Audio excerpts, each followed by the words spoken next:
Today, I will tell you about the plant cell. We will cover following aspects in this lecture.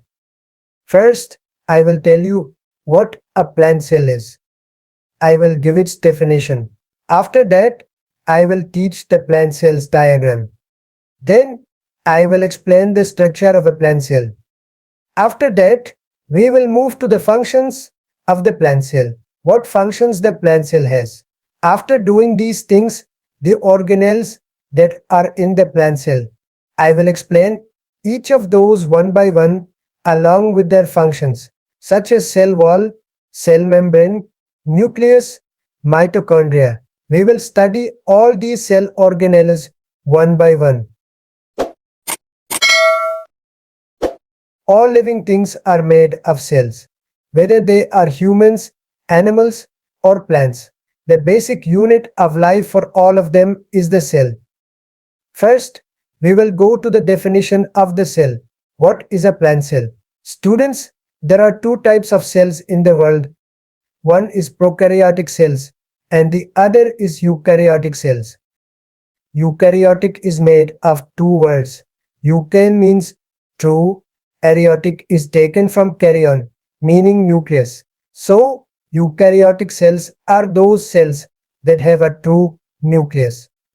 So, in a plant cell, there is a true nucleus. That's why when we say plant cell, it is a eukaryotic cell.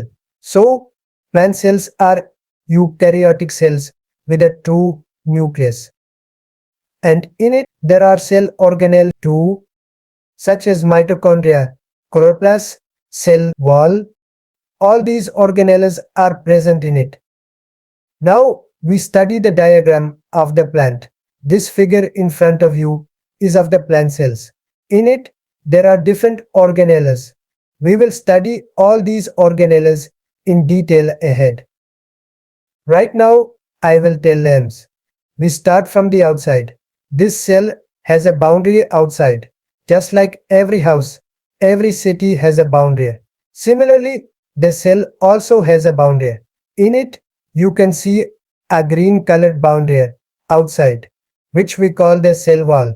Inside this green colored boundary is a yellow colored boundary, which we call the plasma membrane. So, in it, there are two boundaries. One is the outer cell wall, and the other is the inner yellow colored boundary, plasma membrane, which we also call the cell membrane. After this orange colored part you are seeing, we call it the nucleus. This is actually the king of the cell. The king is the one who controls the whole kingdom. Similarly, this nucleus controls the entire cell. This is the control center. That's why we call it the nucleus. Now, inside this cell, you see a blue colored fluid. So, we call this fluid cytoplasm. You can see this second part. This is the chloroplast. The green parts in plants are due to this chloroplast. Because this chloroplast is only and only in plants, in no other living being in the world is it present. After this, you see a white colored organelle. This is actually in the shape of a shoe. It is also called rod-shaped. That is, we can call it rod-shaped. But in our language, we can call it shoe-shaped. If you zoom in on it, it will appear shoe. So, that's why we call it a rod-shaped structure.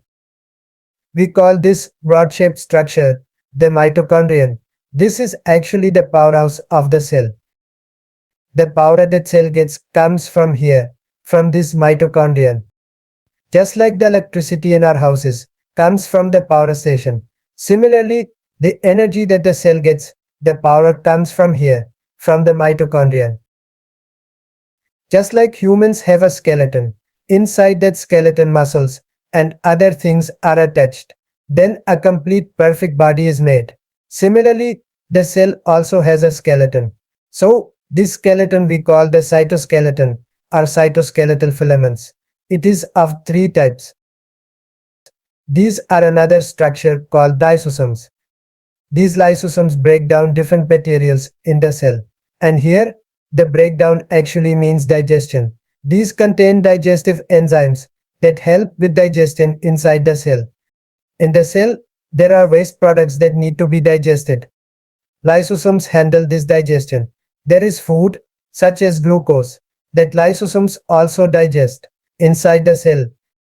If any foreign particles enter, like bacteria or something else, the lysosomes help digest those foreign particles too. Due to some fault in the lysosomes, sometimes their enzymes end up digesting the lysosome itself. This is why we call it a suicidal sac, meaning it kills itself. Now I'll explain the types of plastids. There are three types of plastids: leucoplast, chloroplast, and chromoplast. Each of these plastids I will explain one by one. The first plastid, leucoplast. Leuco and plast are two words combined, where leuco means white. In the parts of the plant that are white, like roots, leucoplasts are present. Speaking about the function of leucoplasts, leucoplasts store protein, they store lipids, and they store starch. These three things are stored by leucoplasts. Now we come to the second plastid, chloroplast. This is also made up of two words. Chlor means green. The parts of the plant that are green, like the leaf, contain chloroplasts. Talking about the functions of chloroplasts. Chloroplasts help in photosynthesis. Photosynthesis is a process in which plants make their own food in the presence of sunlight, and this is called photosynthesis. For this, chloroplasts are required. Now I have already made a detailed lecture on photosynthesis, which you can watch on my channel. The third plastid is chromoplast. This is also made up of two words. Chromo means color. The colored parts of the plant, such as fruits that are colorful and flowers that have various colors, have chromoplasts. These are the three types of plastids.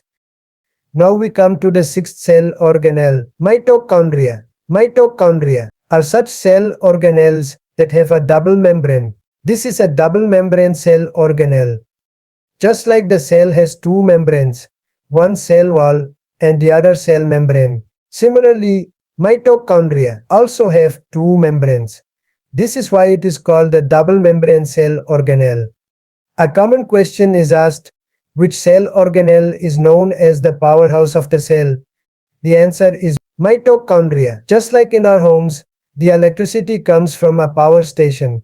Similarly, the cell's energy is produced by the mitochondria. Mitochondria provide energy to the entire cell. This is why we call mitochondria the powerhouse of the cell. Now, how does it produce energy? Actually, glucose molecules come to it, and it converts these glucose molecules into ATP, and ATP is a currency used in the cell for different functions. Question of the day: which organelle is the site of protein synthesis? Only a genius can answer in the comments below. If you would like to watch my other lectures on topics like the lungs, kidneys, liver, brain and eyes, visit my channel to view my other videos.